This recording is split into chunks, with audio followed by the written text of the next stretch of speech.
We got an Atlantic Division back-to-back as the Leafs get back on the ice, but will it be with their captain? We'll discuss that and more here on the Locked On Leafs podcast, part of the Locked On Podcast Network, your team every day.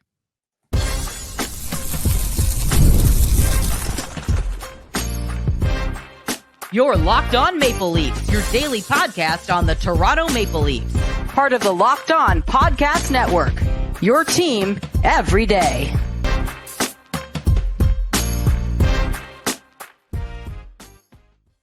Hello and welcome to the Locked On Leafs podcast, a daily Maple Leafs centric podcast hosted by myself, David Morassutti, and joining me today, it's not Mike. We're calling up our good old buddy. When I don't have Mike, I make a call. Well, a text, but now, you usually make a call. It is James from Offside Hockey, one of my favorite people to have talking hockey with, especially Leafs hockey. So, James, appreciate you coming on. Thank you for coming in and bailing me out for a show today. No worries, buddy. I got the message while standing in Boston Pizza, picking up our late supper. And I said to you, just let me figure this out and we'll get her done. Beauty. Love it. Love it. And today's episode is brought to you by Gametime. Download the Gametime app, create an account, and use code LOCKEDONNHL for $20 off your first purchase.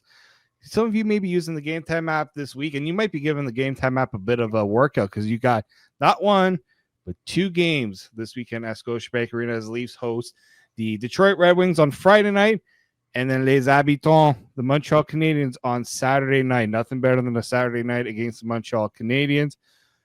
But before we can even talk about the games, we're not going to talk about the games. We're going to talk about practice, and we're going to talk about who wasn't at practice today because Auston Matthews, who missed the last game against Boston with an upper body injury that is not said to be related to the wrist injury, was still not at least practice today. As we're recording this, today is Thursday. So he was not at practice. Makes me wonder, are we going to see Auston Matthews in either back-to-back games? Well, head coach Craig Berube didn't exactly have a glowing thought in that. He said, that's to be determined still. It's hard for me to answer that question, knowing what I know right now with him today. James, that doesn't sound very good about giving Auston Matthews the green light to play in this weekend. No, and I want to talk about something here with the Leafs too. It's a physical brand of hockey they're trying to introduce to a lot of these guys. And Matthews has been throwing more hits and also putting himself in the line for taking more hits. And I want to take you back, I believe it was 3-4 seasons ago when he was playing the Winnipeg Jets. And we all remember he leaned forward with the arm and got hit by Trouba, hurting that shoulder, was out for, I believe, a month or two because of that. And I'm wondering if that's something that happened again, reaching for the puck or just that shoulder getting jarred. And maybe that's what it is, just taking it day by day. And you have basically a fresh roster here with guys that can come in and out and cycle in and out right now. You don't need to rush Matthews either. So I don't think you see him this weekend. I don't even think you see him next week. I think you see him maybe next Saturday, but I don't think you see Auston Matthews anytime soon. Yeah, Craig Berube has mentioned saying that this is an injury that has been nagging him for a bit. Usually you don't like to hear that. And we talked about maybe this is a reason why things haven't been going, the Auston Matthews way, really, with his lack of production to his standards. So, and the thing is that the Leafs face, obviously, they have a back-to-back this weekend. Then they got another back-to-back next week. They've got the Sens, the Capitals, on the play against the Oilers next Saturday. And we know the Oilers went through a thing with Connor McDavid. A little more obvious, we saw that there was an injury on the ice with Connor McDavid. So we knew there was something, what was wrong and what he was working his way back from. With Auston Matthews, it's so unknown. And we know for a fact that the Leafs have this cone of, we're trying to keep these things out, right? Yep. We don't want to give that information. Doesn't talk about it. No, and I can understand it because, you get wind of what Auston Matthews is dealing with. You're going to try, if you're an opposing team, you're going to try to use that to an advantage, right? Yep. How can I take, I wouldn't say liberties, but they're gonna find ways to target whatever Auston Matthews. I mean, target's probably not even a better word to go with, but they're going to find a way to neutralize him with the injury he has. Yes, and make exactly. It hard. They're going to make sure that injury isn't something that he's going to be thinking about when he is on the ice. Let's go there. And so Yeah, it's not like the Leafs have like a real break in their schedule, not until really after the Oilers game on the Saturday next week. Then they have a bit of a break and they're back against the Golden Knights on the following Wednesday. So this situation here with Auston Matthews is going to take some time. And we always say that if you're dealing with a player with an injury now, you don't want this to be something that's bothering them for the long run, especially going into the playoffs. Now, it's a full season. We're already a month into the season, and it's obviously disappointing that he's going through this injury. But at the same time, you don't want this to be something that lingers. And so I do wonder how precautionary they are with this. And like he's not like there were signs that there was something going on, and he wasn't being as physical. His takeaways, he wasn't really taking pucks away like he used to. It just felt like there's something missing there. So I'd rather have the Auston Matthews that's not taking a step back, one that's not thinking about what he is doing on the ice because of the injury. I'd rather have the Auston Matthews that's playing with conviction, playing to confidence in knowing that he is not going to injure whatever he's dealing with. So if it takes having him away for a week, I think you can afford it. I know that everyone talks about, and they look at the standings right now. I mean, the Leafs are in second place. It is a log jam right now. Florida's taking a pretty good advantage right now with the 5-point lead. I always say to people, let's not worry too much about, top of the Atlantic at this point. But you definitely just want to make sure you're treading water at this point, right? You got a game against Detroit. You got one against Montreal. These are important games because you want to make sure you're providing some separation with your divisional rival. But after what the Leafs did against Boston, I think that leads to not needing to force Auston Matthews to play with something because, yeah, you want him in the lineup, but you have options without him. Well, that's the thing I was saying. Like, this team has options for once where they're actually NHL level options. They're not calling up an Alexander Steves or a Nick Abruzzese or someone like that to fill a hole, to slide someone to center. This team actually has some depth for once, and also some veterans who can step in and play bigger minutes and bigger roles. I think a Max Pacioretty is one of them, throwing the body around. But you look at a guy like Auston Matthews, and what I say about him, you need this guy to be healthy for your entire season, like you were saying, but you also want him to be ready for the playoffs. So if you're going in right now and you allow this guy to play, like the Oilers are with Connor McDavid coming back quickly from an ankle injury, your season's not at risk right now. You have a playoff spot. It's November. You can lose a game here, win a game there. It's okay. It's not the end of the world. I'd rather have a healthy Auston Matthews than a 50-60% Auston Matthews for the rest of the season, and then him take one bad lick in the playoffs, and then he's gone. So I'd rather this be taken care of now and be dealt with, and him be healthy. That's just my 2 cents. And if you have to load manage him throughout the season to keep this injury from being something bigger, then do it. Who cares what the regular season is? Get into the playoffs. We watched Tampa do it. They were like that team that just knew they had to get into the playoffs, and once they got in there, they turned it on. So the Leafs need to learn that mentality, and I think Berube is going to bring that out. Look at practice today. Love it. Yeah, and Chris Johnson, friend of the show, also said that this isn't an injury that and a situation that should be raising alarm bells. There was a plan for him to not practice. I doubt he would play, and Chris Johnson said he'll play Friday against Detroit. You could potentially see him get into the game against Montreal. The good thing is there's no travel involved with that, so you can take your time to determine that. But I think if the Leafs, any potential iffiness on those on that injury, you just shut it down. Just another update on Yanni Hakanpää and Connor Dewar, who are currently doing a conditioning stint with the Marlies. Craig Berube kind of confirmed what reporting we had been hearing before, is that they'd rather see these guys get a few more games down with the Marlies in trying to get them built back up rather than forcing them to come back up to the NHL, which, again, they're trying to delay the inevitable with these two guys. What do you make about this situation, and how the Leafs right now are in a position where they got some roster decisions to make, but they're obviously trying to delay that as much as possible. Well, a friend of our show, Terry Koshan, always says injuries have a way of making things work.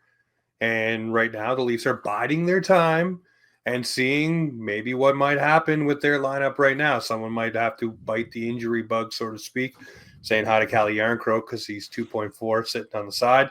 But you look at a guy that might get banged up and say, hey, that's the spot right there for our guy, Yanni Hakanpää, to come up and play with the Leafs.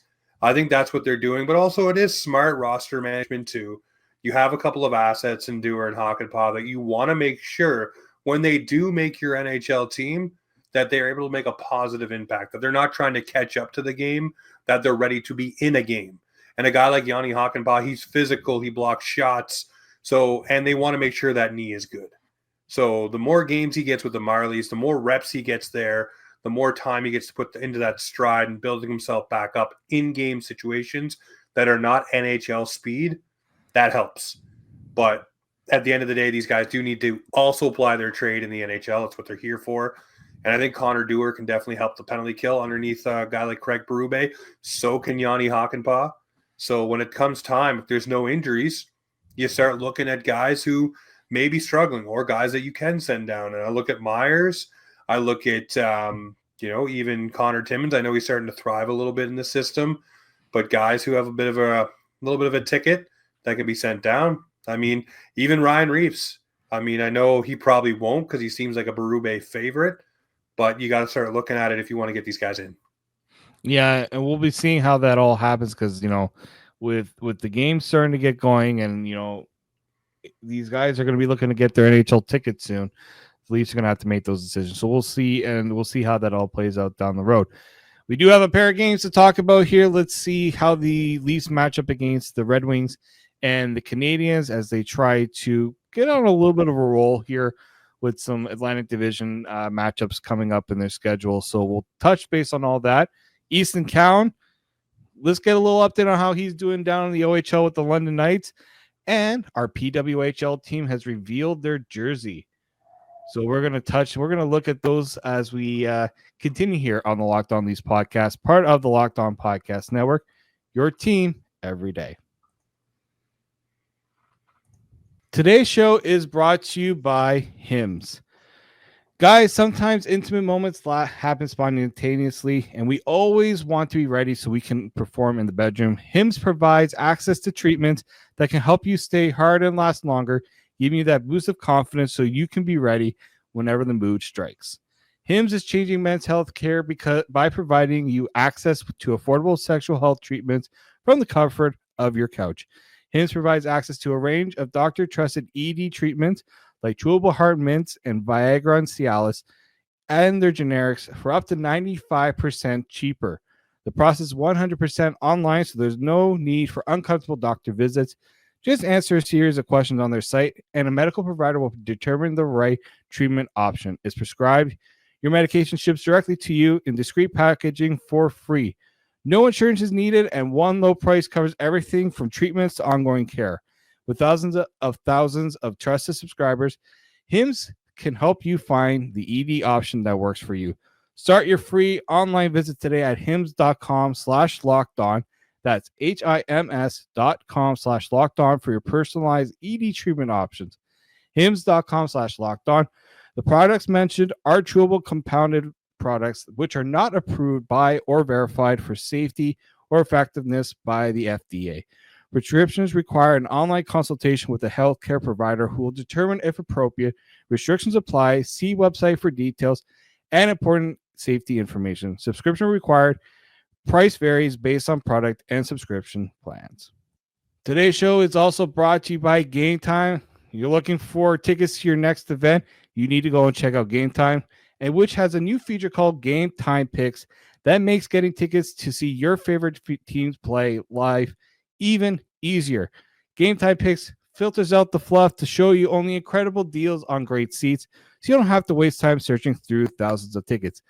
I know a few of you are going to be looking for Leafs tickets this weekend, so maybe check it out. Try to get the back-to-back deal, or you maybe even want to get in a Taylor Swift concert next week. There's quite a few of them here happening in Toronto. So check out Gametime. There probably is a deal there for you. Right now, Gametime is also having an exclusive zone deal for NHL Winter Classic event at Wrigley Field. Go on the Gametime app to purchase tickets and get 10% off bleacher seating and 20 to 25% off home plate area seating. Also, you can go and download the Gametime app, create an account, and use code LOCKEDONNHL for $20 off your first purchase. Terms apply. Again, create an account and redeem code LOCKEDONNHL for $20 off. Download Gametime today. What time is it? Gametime. Welcome back to the Locked On Leafs podcast. David Morassutti here with my buddy James from Offside Hockey. And man, do we have a lot of hockey to get through this weekend. We had a back-to-back last weekend, back-to-back this weekend. I think maybe the fact that there is one happening at home might make this one just a tad easier for the Leafs, but it is an important one because when you have games against teams in your own division, especially ones that are trying to climb the ladder within your own division, you have to take advantage of, keeping them lower on the pay of the ladder, because right now the Leafs, yes, they sit second in division with 16 points.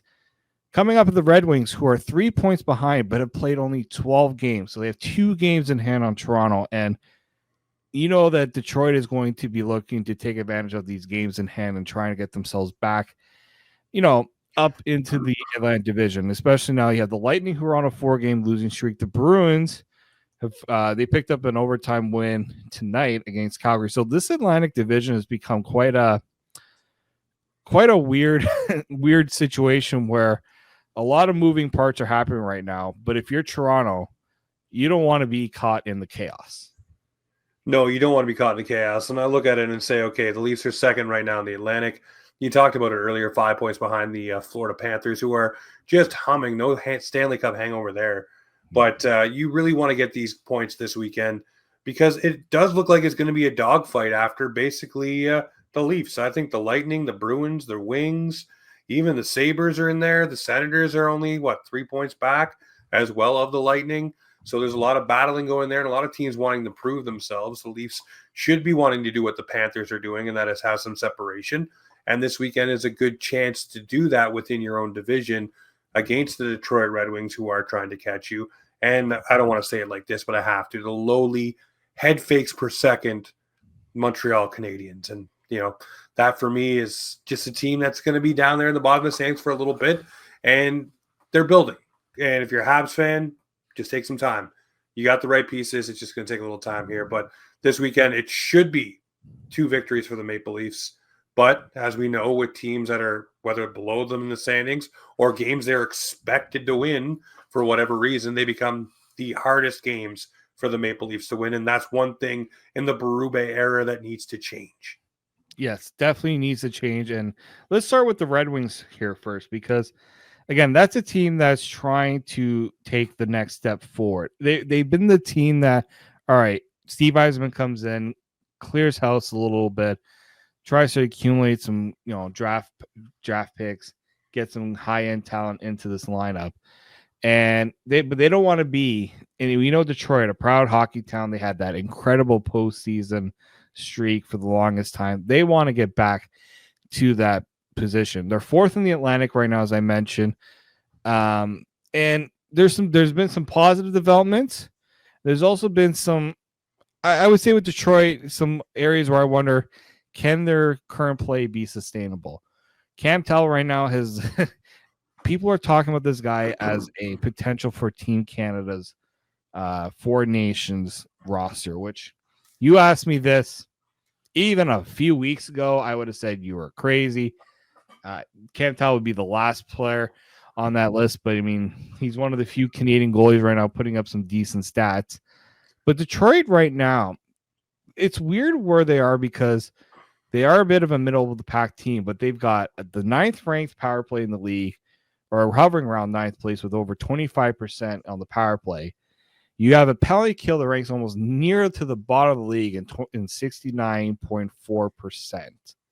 If I'm the Leafs, after what happened against Boston on Tuesday, this is another perfect example of, our special teams have to be dialed in going up against Detroit. When you look at those stats, can we expect the Leafs power play and their penalty kill to have a similar performance as what we saw against Boston the other night?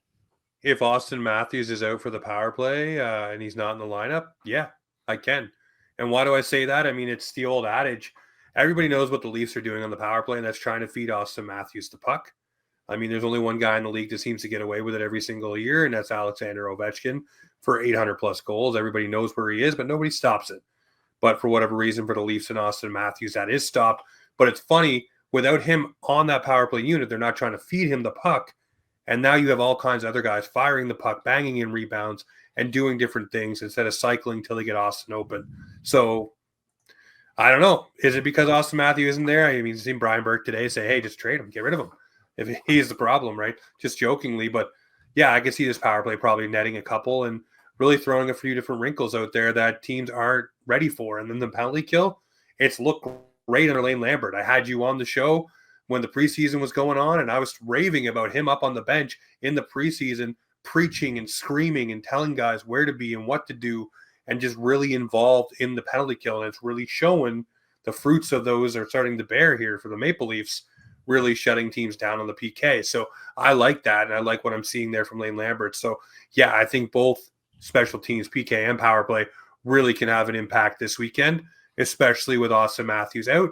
It just adds a different wrinkle. And then when he comes back, then there's another wrinkle where they start feeding him again and different things happen. But right now with Austin not there, yeah, I think the power play and penalty kill are definitely going to have some impact this weekend.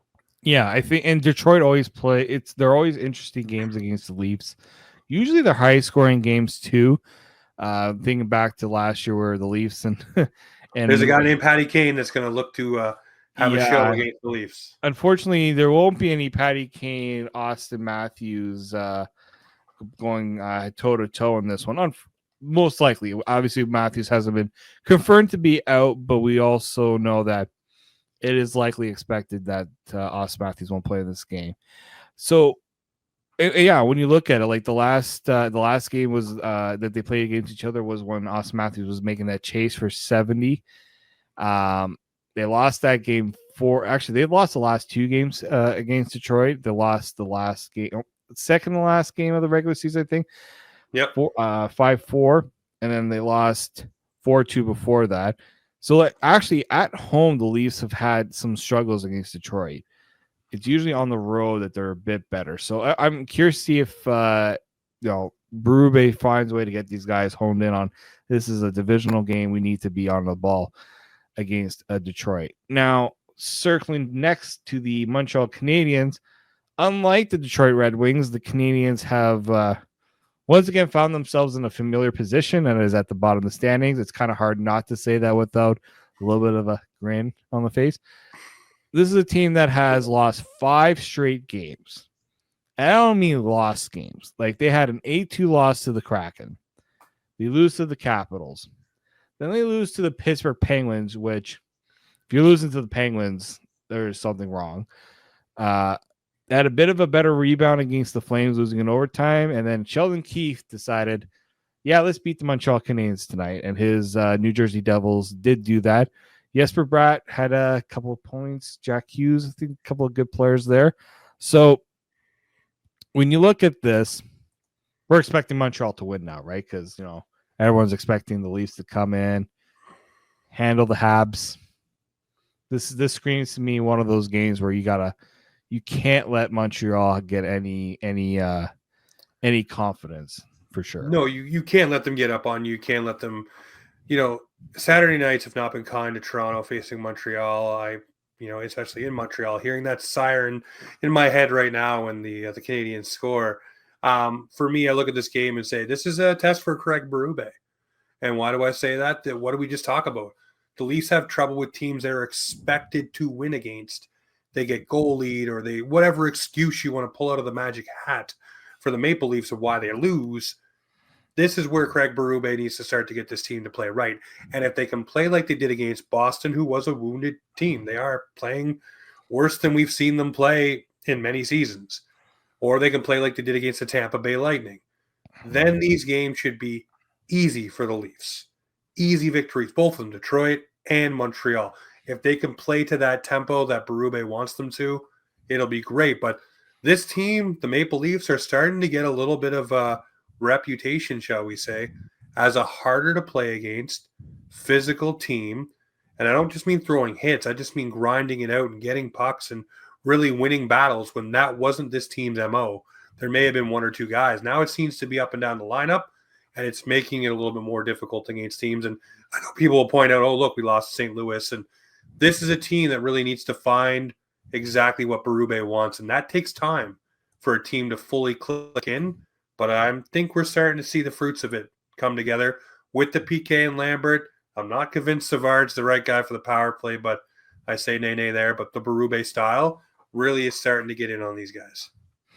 Well, it is, right, and we know it's going to take time for players to kind of get going here. We're trying to eliminate, essentially, Craig Berube is trying to eliminate old habits, and that's easier said than done a lot of the times, right? And so against like the Montreal, we also have to remember that first game of the year, the Leafs should have won that game. You had 48 saves from Sam Montembeault, who since then has not exactly looked like the Sam Montembeault we saw in that game. The first two games of the year, you had a good Montembeault. I think he allowed one goal in those two games. Since then, in the 9 games since, he has a .392 goals against average and .868 save percentage. And then whether it's him, it could be also Caden Primo, but Caden Primo hasn't exactly been much better. Like this is again where the Leafs have to show that what Montembeault did in that the season opener, was just a blip on the radar. That's not what you're going to see going forward. So if I'm the Leafs, that's probably the biggest challenge, is making sure that you get to that goaltending. You make sure that Montembeault doesn't get comfortable in the game. What did Craig Berube say about that first game? Yeah, the goalie was great, but we were also too cute. Yep. There was no ugliness. The Leafs have definitely learned how to do a few ugly goals, and there's a guy named Matthew Nyes who loves to be in front of that goaltender, causing havoc and just getting in the eyes. So I'm thinking there's going to be a couple ugly goals. It's not just going to be passing plays all night long, and this team's going to bang in a couple of them. I'm looking Detroit Friday night. I think the Leafs take that one 3-1. And on Saturday night, I'm saying it's going to be an 8-2 victory for the Leafs over the Habs. It's just going to be an absolute mollywhopping. Mollywhopping. I love the sound of that. Well, let's hope that the Leafs do play to their strengths and not play down to their opponent in those two games. So we'll see how those all wrap up. We do have some more Toronto talk here on the Locked On Leafs podcast. Let's discuss a prospect that continues to show that he is still a pretty good prospect to watch in Easton Cowan.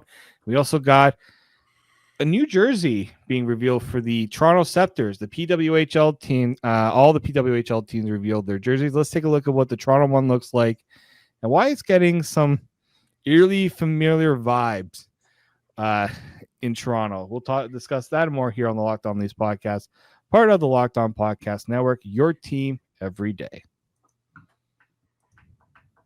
Today's edition of the Locked On Leafs podcast is brought to you by FanDuel. Get ready to tackle the NFL action with FanDuel, America's #1 sportsbook, because right now new customers can bet $5, get $150 in bonus bets if you win.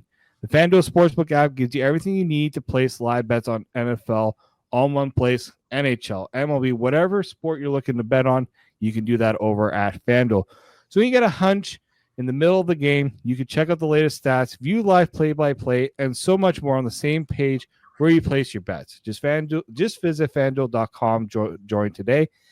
You'll get started with $150 in bonus bets if you win your first $5 bet. That's FanDuel.com. Never waste a hunch and make every moment more with FanDuel, an official sportsbook partner of the Locked On Podcast Network.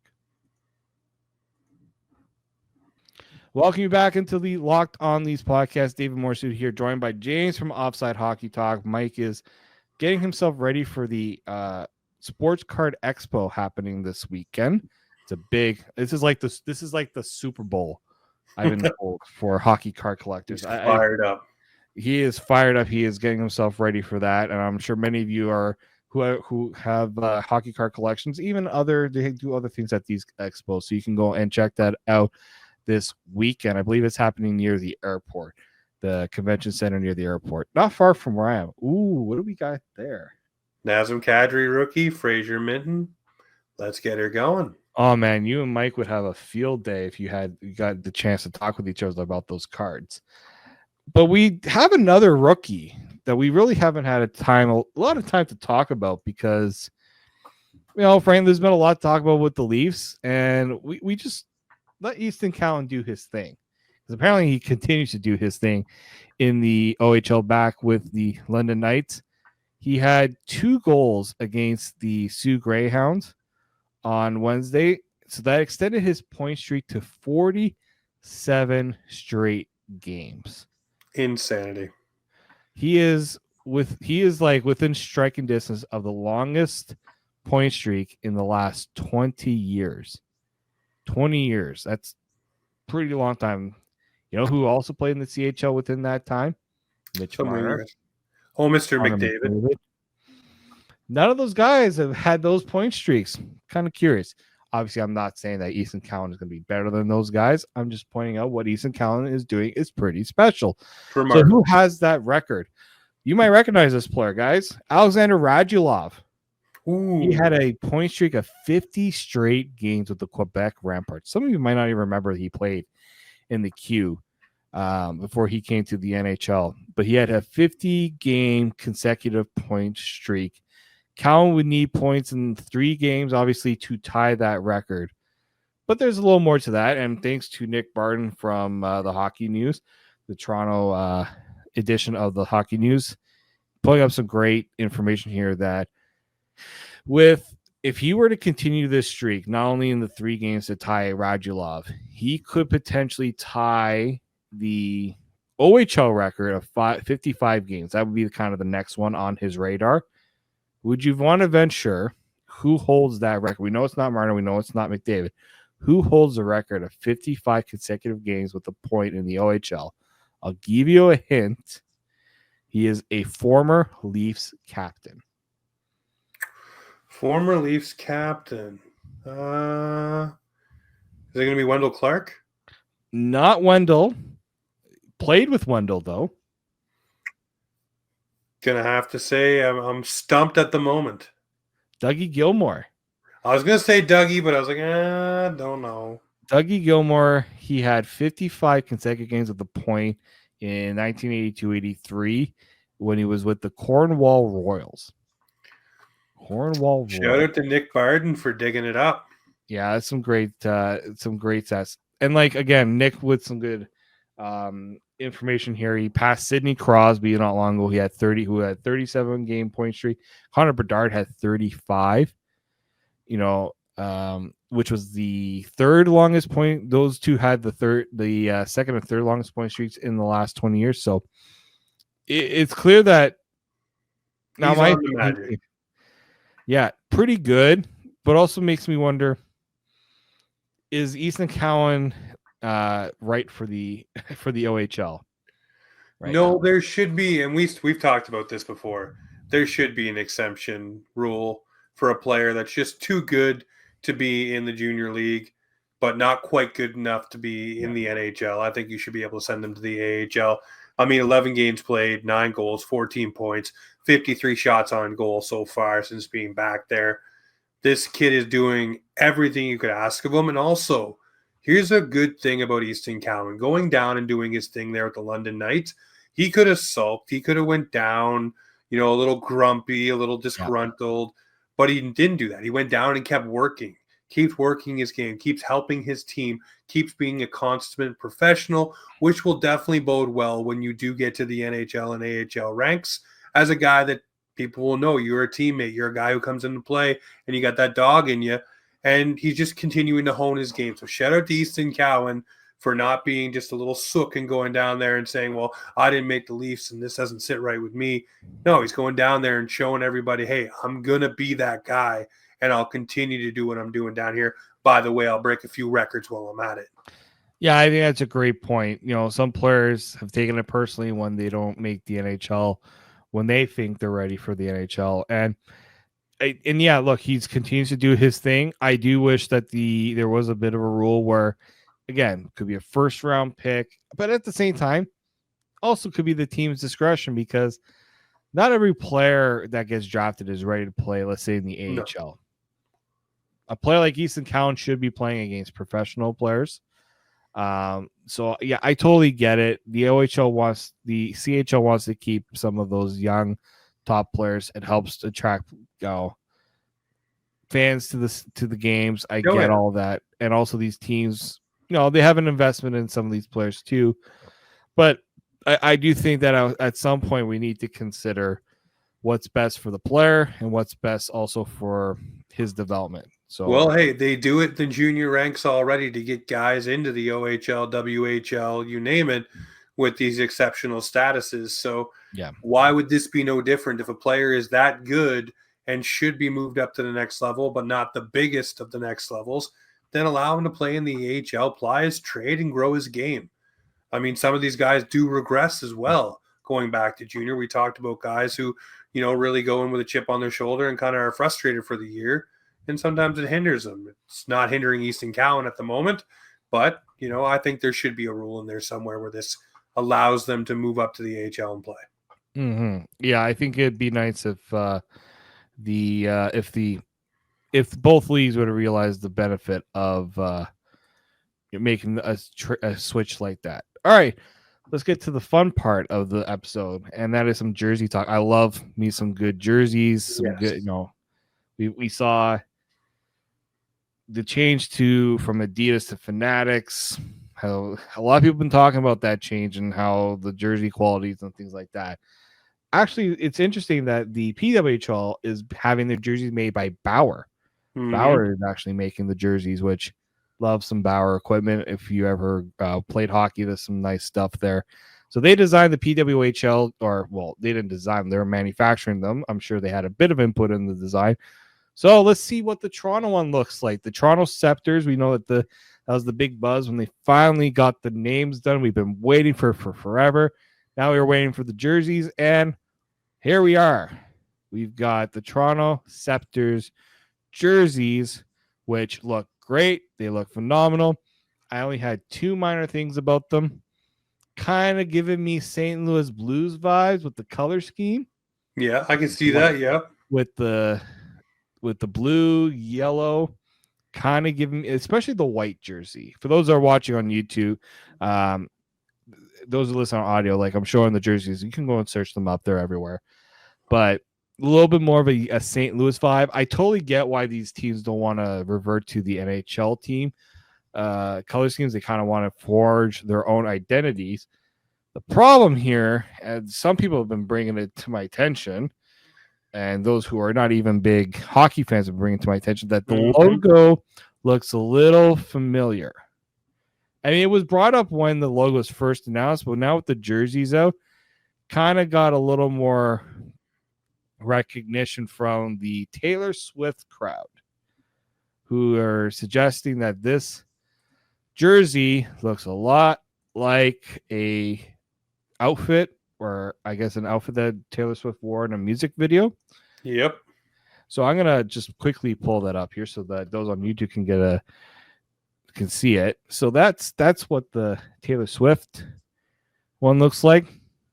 Pretty similar. I'll give them that. It looks pretty similar. But at the same time, I'm sure that considering how long this logo has been out for, they would have said something to this point. So I don't think we have to worry about any potential copyright. Somebody was wondering, asked me, should we worry about the copyright of these jerseys? I said, likely not. I think Taylor Swift has made enough money. She'll be making quite a bit more money next week when she's here in Toronto too, by the way. But if I was the Toronto Sceptres too, I would embrace it. She better have a jersey. That's exactly what I was about to say. Instead of a Maple Leaf jersey on stage, one of those, because it plays into both things, but also maybe you don't want to draw attention to it either. I don't know. I think some people would, I hate to say it, might think that this is her own jersey that she created if she were to rock this on stage. But I think they should have her rocking on stage. I'm sure they can figure out something like to get that done. Even there'd be no better time to market your team than to do it at a Taylor Swift concert. We all know. 100%. And, So, it'll be, I don't know. I think she'll either rock that one or a Maple Leafs one or something along those lines, or get on stage with something and just show it off. yeah. Before we go, there is one more jersey I wanted to bring to your attention. Because, again, a lot of jerseys were revealed. Another one that looked a little familiar to me. Let's see if you can spot this one. This is the Boston Fleet. Obviously, there's a bit of a boat theme to that. Is that the can we somebody's like, can we I can't flip it, unfortunately. You turn that sideways with that color scheme, you may see something that you used to see, or you see now when you make your own team in the NHL games. It's looking a little Hartford Whalers to me. Yeah, I think the Carolina Hurricanes might have thought about the same thing when they saw those jerseys. Yeah, they're I love the color scheme. Yep. Love it. Love that it's got the B shape. But I like the first thing I saw when I saw this jersey. Again, for those listening on audio, go check out the Boston Fleet jerseys. New age Hartford Whalers. Which, again, got no problem with that, as long as I'm just hoping that it doesn't get that. No, people aren't gonna say, "Oh, like they saw the Hartford." Like, no, they didn't do that. They obviously leaned in with the boat theme, the ship, I should call it, not boat, ship theme with the anchor. It's really cool. I think they've done a really good job. The only one I wasn't a huge fan of, and I'm not nitpicking. I don't like to do that really, but the one that I wasn't too impressed with was Ottawa. Ottawa seemed a little too bland. Montreal, the Victoire looked good. The Sirens, pretty good. Even the Minnesota Frost, it's simple, but I think it works. The Ottawa one, I'm going to quickly throw it up here. To me, is a little bland. Yeah, it's almost like a Calgary Flames third jersey. Yeah, the Ottawa Charge. There's a lot, especially like when you got the Chargers, you have the Flames. It gives me like that vibe, and I thought they could have done it a little different. Get a lightning bolt in there, maybe. I don't really know what this is supposed to represent. I like the color scheme. I think the color scheme is pretty good for Ottawa. It gives me that Ottawa vibe, but I just feel like the logo is it's missing something. It doesn't hit the mark for me. Maybe it hits the mark for the fans of the team, but for me, it doesn't hit the mark. But I will tell you this: if I get a chance to purchase a Toronto Sceptres jersey, I probably will. I haven't bought many. When you look at my collection here, it's pretty Leafs. I only have a few non-Leafs jersey. I have an old Ducks jersey. I have a Patrick Waugh Avalanche jersey someone gave me. I even have a Gretzky Sioux Greyhounds jersey. Ooh, that's a nice one. That somebody had given me, but I do not have another Toronto sport. I don't have a Marlies jersey. I don't have like those teams. I would definitely rock a Toronto Sceptres jersey. I got a St. John Maple Leafs jersey. That's my other Toronto affiliation jersey. From the East Coast. That's what you get when you have an East Coaster on the show, ladies and gentlemen. He rocks the East Coast stuff. Yes, sir. Yes, sir. Well, I appreciate you, James, for hopping on the show. I know it was I appreciate the call up to it's like almost an emergency recall. But we appreciate those emergency recalls. They always tend to help out when you're in a situation where you need some help. So I appreciate you hopping on the show. And we'll definitely have you on again. I'm sure there's going to be plenty of opportunities this year. We have it's an 82 game grind. Even myself, there might be a few days where you don't see me next week. For those of you that watch that might be happy with that, I'll give you a little bit of a break from me for next week. I'll explain more when we pick things up again on Monday, where we hope that we're talking about two victories in these back-to-backs. Between the Leafs and the Red Wings and the Canadiens. So we'll discuss that the next time we're here on the Locked On Leafs podcast. I want to thank you all for listening and for supporting the show. Go and subscribe to Locked On Leafs podcast on all podcast platforms and receive daily Leafs content. Follow myself on X at @D_Morassutti and follow the show at Locked On Leafs. We'll be back with another episode on Monday, not tomorrow, Monday. But until then, keep it locked right here on Locked On Leafs.